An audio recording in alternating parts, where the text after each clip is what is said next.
안녕하세요. 반갑습니다. 오늘은 조금 개인적인 질문으로 이야기를 시작해 볼까 합니다. 여러분은 최근 몸의 변화를 느끼고 계신가요?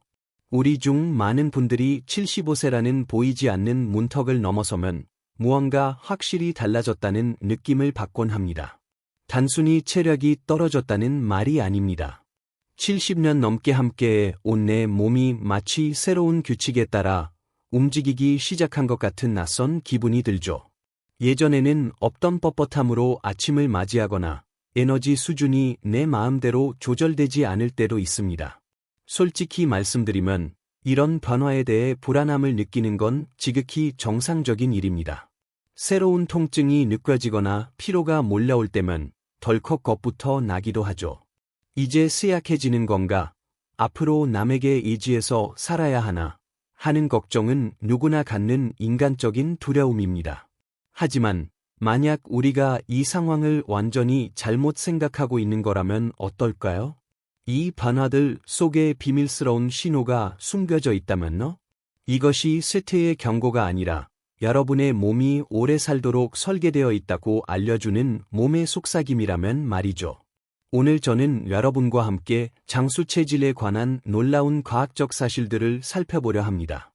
연구자들과 의학 전문가들이 밝혀낸 가장 건강하게 장수하는 사람들에게서 공통적으로 나타나는 75세 이후의 5가지 징후를 소개하겠습니다.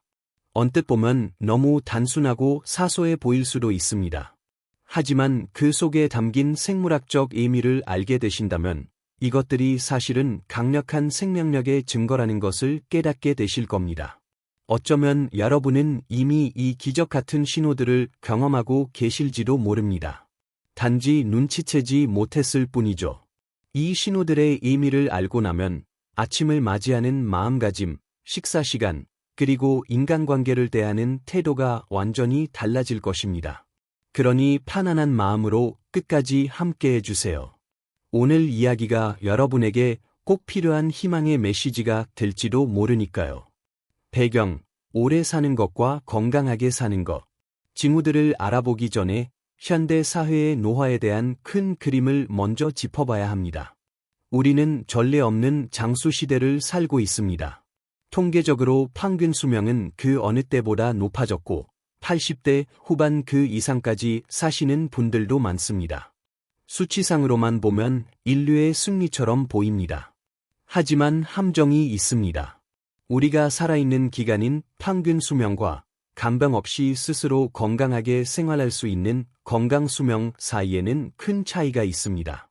냉정한 현실을 말씀드리자면 많은 선진국에서 남성의 건강 수명은 약 72세, 여성은 약 75세 정도입니다. 하지만 실제 수명은 이보다 10년 정도 더 깁니다. 즉, 많은 노년층이 생의 마지막 10년을 만성질환이나 거동불편, 자율성의 상실 속에서 힘들게 보낸다는 뜻입니다. 우리 세대의 가장 큰 과제는 단순히 오래 사는 것이 아니라 이 격차를 줄이는 것입니다. 마지막 순간까지 활기차고 활동적이며 행복하게 사는 것이죠. 여기서 등장하는 것이 바로 벨루존즈입니다. 이탈리아의 사르데냐, 일본의 오키나와, 캘리포니아의 로마린다 같은 곳 들어보셨나요? 이곳 사람들은 단순히 100세까지 사는 게 아니라 자전거를 타고 텃밭을 가꾸고 춤을 추며 100세를 맞이합니다. 과학자들이 수년간 이들을 연구했습니다. 온화한 성격, 끈끈한 사회적 유대, 적당한 신체 활동, 균형 잡힌 식단 같은 공통점을 발견했죠. 하지만 더 깊이 들여다보자 또 다른 사실이 드러났습니다. 생활 습관을 넘어 75세 무렵부터 이들의 몸과 마음에서 미세한 생물학적, 심리적 변화가 일어난다는 것이었습니다. 단지 채소를 먹어서가 아니었습니다. 그들의 몸이 균형 상태로 전환되고 있다는 신호를 보내기 시작한 겁니다. 수면 패턴이 달라지고 감정을 처리하는 방식이 변했습니다. 겉으로는 잘 드러나지 않는 이 작은 변화들이 사실은 몸이 장수 모드로 기어를 바꾸고 있다는 증거였던 셈입니다. 제가 지금부터 말씀드릴 5가지 징후는 바로 이 장수 모드의 특징들입니다. 만약 여러분에게서 이런 모습이 보인다면 여러분은 세월의 풍파를 우아하게 견뎌낼 수 있는 몸과 마음을 가졌다는 아주 좋은 신호입니다. 징후 1. 아침의 기상. 첫 번째 징후는 아침에 눈을 뜨는 순간부터 시작됩니다. 최근 여러분의 아침을 떠올려 보세요. 알람이 울리기 조금 전이나 해가 뜨는 시간에 맞춰 자연스럽게 눈이 떠지시나요? 친구분들 중에 나이 드니까 잠이 없어져서 새벽같이 일어나네 라며 불평하는 소리를 들어보셨을 겁니다. 우리는 늦잠을 자는 게 건강의 상징이고 일찍 깨는 건 나이 탓이라 여기곤 합니다. 하지만 장수하는 사람들에게서는 정반대의 현상이 나타납니다. 나이가 들면 수면의 질이 무조건 떨어진다는 건 편견입니다. 수면 패턴이 변하는 건 사실이지만 불면증과 자연스러운 기상은 엄연히 다릅니다.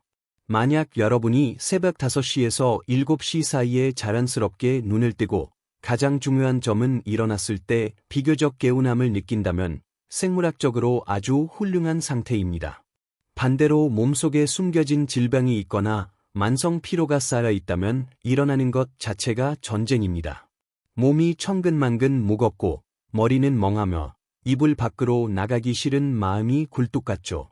하지만 눈을 떴을 때 오늘 하루도 괜찮겠네 혹은 아침으로 뭘 먹을까 하는 생각이 자연스럽게 든다면 이는 여러분의 몸과 마음이 환상적인 균형을 이루고 있다는 증거입니다. 이유가 무엇일까요? 바로 서카디안 리듬, 즉 생체 시계 때문입니다. 이 리듬은 호르몬부터 하락까지 모든 것을 조절합니다. 해가 뜨는 자란의 섭리에 맞춰 생체 리듬이 작동한다는 건 자율신경계가 완벽하게 기능하고 있다는 뜻입니다. 깨어날 시간에 맞춰 코르티솔, 스트레스 호르몬, 수치가 적절히 오르고 쉴 때는 떨어진다는 의미죠. 간단한 체크리스트를 드려보겠습니다. 알람 없이 아침 7시 이전에 자연스럽게 눈이 떠진다. 일어났을 때 몸이 비교적 가볍게 느껴진다. 아침 식사 생각이 맛있게 든다. 이 질문들에 네 라고 답하셨다면 여러분의 내장 기관, 혈당 조절 능력, 그리고 정신 상태는 장수에 최적화되어 있습니다. 억지로 일찍 일어날 필요는 없습니다. 하지만 자연스럽게 그렇다면 기뻐하십시오. 여러분의 생체 리듬이 젊고 활기차다는 증거니까요. 징후 2. 잔잔해진 감정의 파도. 두 번째 징후는 나이 들미 주는 가장 아름다운 선물 중 하나입니다. 바로 감정의 파도가 잔잔해지는 것입니다. 젊은 시절을 생각해 보세요. 무례한 말 한마디, 꽉 막힌 도로, 사소한 실수 하나에 하루 기분을 망치곤 하지 않았나요? 우리는 젊은 날의 많은 시간을 높은 스트레스의 파도와 좌절감 속에서 보냈습니다. 그런데 요즘 들어 변화를 느끼지 않으셨나요? 예전 같으면 피가 거꾸로 솟았을 일들이 이제는 그냥 별일 아닌 것처럼 느껴집니다. 답답한 상황을 보면서도 이 또한 지나가리라 하고 넘기게 되셨나요? 이렇게 마음이 차분해지는 변화를 느끼신다면 이는 장수 체질의 강력한 신호입니다.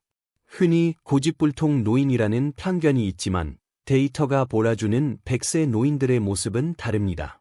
가장 오래 사는 사람들은 거의 예외 없이 온화하고 수능적인 기질을 가지고 있습니다. 여기에는 명확한 의학적 이유가 있습니다. 만성적인 분노와 스트레스는 몸에 독이 됩니다. 혈압을 높이고 혈관을 손상시키며 면역력을 떨어뜨립니다. 항상 화가 나 있는 사람은 말 그대로 몸을 더 빨리 닳게 만드는 셈입니다. 반면 평온한 마음은 방패와 같습니다. 마음이 차분하면 염증 수치가 낮아지고 뇌가 보호됩니다. 이런 감정적 변화는 이성적 사고와 감정 조절을 담당하는 뇌의 전두엽과 관련이 있습니다. 평정심을 유지한다는 건 뇌가 건강하게 늙어가고 있으며 치매 같은 질환에 저항하고 있다는 뜻입니다. 한 어르신이 제게 이런 말씀을 하셨습니다. 예전에는 손주들이 시끄럽게 뛰어다니면 짜증이 났어. 그런데 지금은 그냥 조용히 바라보고 듣습니다. 아이들이 내는 소리가 생명의 소리라는 걸 깨달았거든요. 제가 변했나 봐요. 그 깨달음이 바로 신호입니다. 스스로에게 물어보세요. 사람의 말을 중간에 끊지 않고 끝까지 들을 수 있나요? 불평보다는 고맙다는 말이 더 자주 나오나요? 사소한 불편함에 진심으로 화를 내는 일이 드문가요? 고개를 끄덕이셨다면 여러분의 마음은 정서적 장수 단계에 진입했습니다. 건강은 콜레스테롤 수치에만 있는 게 아닙니다. 평온한 마음속에 건강의 뿌리가 있습니다. 징후 3. 건강의 엔진, 장 건강. 자, 이번에는 좀 더 육체적인, 하지만 점잖은 자리에서는 잘 꺼내지 않는 이야기를 해봐야겠습니다. 바로 소화와 배변입니다. 장수 체질의 세 번째 징후는 매일 규칙적이고 자연스러운 배변 활동입니다. 너무 기본적인 이야기 같죠? 하지만 의학적으로 볼 때 75세가 넘어서도 음식을 잘 소화하고 자연스럽게 배출하는 능력은 결정적인 건강 신호입니다. 이것은 우리 몸의 엔진 경고등과 같습니다. 나이가 들면 소화기관의 근육도 자연스럽게 느려집니다. 이산 분비도 줄고 장의 움직임도 둔해집니다. 그래서 많은 어르신들이 변비나 가스 혹은 약물에 의존해야 하는 불편을 겪습니다. 아주 흔한 일이죠. 하지만 만약 여러분이 약 없이도 매일 아침 규칙적으로 화장실을 가고 큰 어려움이 없다면 여러분은 생물학적으로 대단한 상태입니다. 여러분의 장내 미생물 생태계가 다양하고 건강하게 살아있다는 뜻이니까요. 의사들은 장을 제2의 뇌라고 부릅니다. 왜일까요? 행복 호르몬이라 불리는 세로토닌의 90%가 뇌가 아닌 장에서 만들어지기 때문입니다. 장이 건강하다는 건 단순히 소화가 잘 된다는 뜻을 넘어 면역력이 강하고 몸속 염증이 적으며 기분 또한 안정적이고 행복하다는 것을 의미합니다. 장수하는 장을 가진 분들은 대체로 성격이 밝고 긍정적입니다. 몸 내부의 화학작용이 균형 잡혀 있기 때문이죠. 장건강 체크리스트입니다. 매일 아침 자연스럽게 화장실을 간다. 식사 후 속이 편안하다. 변의 색과 상태가 건강하다. 보통 황금색이나 밝은 갈색. 이 중 2가지 이상 해당된다면 여러분의 내장 건강은 아주 훌륭합니다. 이를 유지하고 싶다면 우리 조상들이 즐겨 드셨던 김치, 청국장 같은 발효식품과 식이섬유가 풍부한 채소를 드세요. 그리고 아침 산책에 힘을 과소평가하지 마세요. 화장실 습관은 눈에 보이지 않는 건강을 비추는 거울입니다. 자부심을 가지셔도 좋습니다. 징후 4. 소통의 즐거움. 네 번째 징후는 신체적인 것에서 사회적인 것으로 넘어갑니다. 바로 대화의 즐거움을 느끼는 것입니다. 나이가 들수록 우리의 세계는 좁아지기 쉽습니다. 은퇴를 하고 자녀들은 출가하고 몸이 불편해지면 집에 머무는 시간이 늘어납니다. 고립되기 십상이죠. 외로움은 노년 건강의 가장 큰 적 중 하나입니다. 어떤 연구에서는 외로움이 담배를 하루 15개비 피우는 것만큼 해롭다고도 합니다. 하지만 장수 체질은 이에 맞서 싸웁니다. 누군가에게서 걸려올 전화를 기다리시나요? 슈퍼마켓 점원과 나누는 짧은 대화가 즐거우신가요? 친구와 수다를 떨고 나면 기운이 빠지는 게 아니라 오히려 에너지가 솟나요? 만약 여전히 사람과 연결되고 싶은 그 불꽃이 느껴진다면 여러분의 뇌가 젊고 활기차며 자극을 원하고 있다는 증거입니다. 사실 대화는 뇌에게 있어 고강도 운동과 같습니다. 누군가와 말할 때 우리는 듣고 감정을 처리하고 단어를 기억해내고 상대방의 표정을 읽어야 합니다. 이 모든 과정이 동시에 일어납니다. 이는 기억력과 판단력을 담당하는 전두엽과 해마를 끊임없이 자극합니다. 한 어르신이 제게 이렇게 말씀하셨습니다. 제 하루 중 가장 좋은 시간은 옛 친구한테 전화하는 시간이에요. 옛날 이야기나 날씨 얘기, 별거 아닌 수다를 떨죠. 그런데 전화를 끊고 나면 마치 비타민을 먹은 것처럼 기운이 나요. 그 느낌은 진짜입니다. 사회적 교류는 옥시토신과 도파민을 분비시켜 스트레스를 낮추고 면역력을 높여줍니다. 웃고 떠들 수 있는 능력을 유지하는 사람들은 우울증이나 인지 기능 저하에 빠질 확률이 훨씬 낮습니다. 스스로에게 물어보세요. 일주일에 적어도 한 번은 가족이나 친구와 대화하나요? 대화 후 기분이 가벼워지고 좋아지나요? 대화 중에 자연스럽게 웃음이 나오나요? 네, 라고 답하셨다면 여러분의 사회적 관계가 장수의 약이 되고 있는 것입니다. 혹시 지금 대화할 상대가 없다고 느껴지시나요? 절대 늦지 않았습니다. 지역복지관이나 취미 모임, 혹은 멀리 사는 친척에게 전화 한 통 거는 것만으로도 그 불꽃을 다시 피울 수 있습니다. 연결되고 싶은 마음, 그것이 바로 살고 싶다는 생명력입니다. 징후 5. 감사의 렌즈. 마지막으로 5번째 징후에 도달했습니다. 가장 미묘하지만 어쩌면 가장 강력한 신호일지 모릅니다. 바로 사소한 것들에 대해 감사함을 느끼는 능력입니다. 복권에 당첨되거나 멋진 여행을 가서 느끼는 감사가 아닙니다. 아주 작은 순간들에 대한 것입니다. 와, 이 시원한 물 한 잔이 정말 달다. 오후 햇살이 손등에 닿으니 참 따뜻하네. 가족들이 무탈하니 그저 고맙구나. 이런 생각들이 요즘 들어 자주 든다면 여러분은 100세 장수 노인들의 궁극적인 비밀을 터득하신 겁니다. 오래 사는 분들은 거의 예외 없이 감사 설정값이 매우 높습니다. 이건 단순히 성격이 좋다는 뜻이 아닙니다. 생존 메커니즘입니다. 심리학 연구에 따르면 자주 감사함을 느끼는 사람은 스트레스 호르몬인 코르티솔 수치가 낮고 심장 박동이 안정적입니다. 감사는 실제로 수면의 질을 높이고 신체적 통증을 줄여줍니다.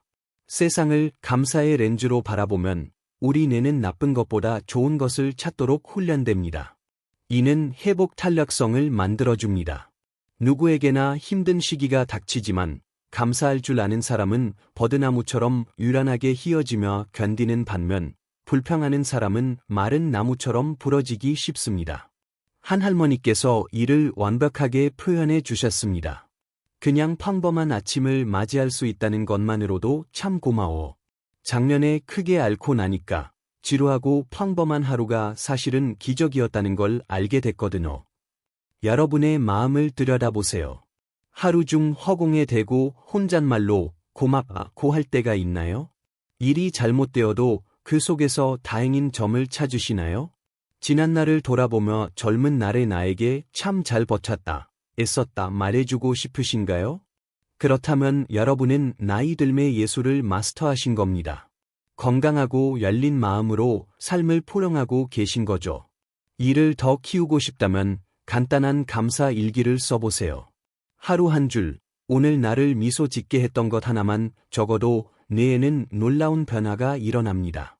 김순옥 할머니 이야기. 오늘 이야기를 마무리하며 최근 저희 채널에 도착한 편지 한 통을 소개해드리고 싶습니다. 92세 김순옥 할머니의 사연인데 오늘 우리가 나눈 모든 이야기가 고스란히 담겨 있습니다. 김 할머니의 삶은 순탄치 않았습니다. 젊은 시절은 아이들 키우고 살림하느라 정신없이 지나갔고 고생도 많이 하셨죠. 60대에는 남편을 먼저 떠나보냈고 70대에는 본인의 건강도 나빠져 수술까지 받으셨습니다. 편지에서 할머니는 솔직히 이제 내 인생의 즐거움은 끝났구나 하고 생각했던 어두운 시기도 있었다고 고백하셨습니다. 그런데 75세가 넘어가면서 이상한 일이 일어났습니다. 마음가짐이 저절로 바뀌기 시작한 겁니다. 아침에 새소리를 들으며 깨어나면 오늘도 내가 살아있구나. 참 감사하다는 생각이 들었습니다. 밥 한 숟가락 한 숟가락이 귀하게 느껴졌습니다. 지나간 일을 후회하기보다 길가에 핀 작은 꽃들이 눈에 들어왔고 친구와 전화 통화를 하며 배가 아플 정도로 웃고 있는 자신을 발견했습니다. 할머니는 이렇게 적어 보내주셨습니다. 저는 특별한 건강 비법 같은 건 없어. 비싼 영양제도 안 먹고 그저 하루하루를 감사히 여기고 밥 잘 씹어 먹고 많이 웃는 것뿐이에요. 그게 다예요. 김순옥 할머니야말로 장수 체질의 산증인입니다. 억지로 바꾸려 한 게 아니라 몸과 마음이 자연스럽게 그 길로 접어든 것입니다. 결론. 자, 여러분. 오늘 이야기가 새로운 관점이 되었기를 바랍니다. 나이 듦은 상실이 아닙니다. 변화의 과정입니다. 아침에 자연스럽게 눈이 떠지고 마음이 평온하며 속이 편안하고 대화가 즐겁고 고맙다는 말이 나온다면 여러분은 정말 잘하고 계신 겁니다. 여러분은 지금 생명력이 넘치는 삶을 살고 계십니다. 여러분에게는 아직 성장하고 사랑하고 이 아름다운 삶을 즐길 힘이 충분히 남아 있습니다. 이 영상이 여러분 안에 숨겨진 그 능력을 깨닫게 하는 작은 불씨가 되었기를 바랍니다. 오늘 귀한 시간 내어주셔서 감사합니다. 혹시 이 징후들 중 이건 내 얘기네 하는 게 있으셨다면 댓글로 들려주세요. 여러분의 이야기가 궁금합니다. 다음 시간까지 건강하시고 늘 감사하는 하루 되세요.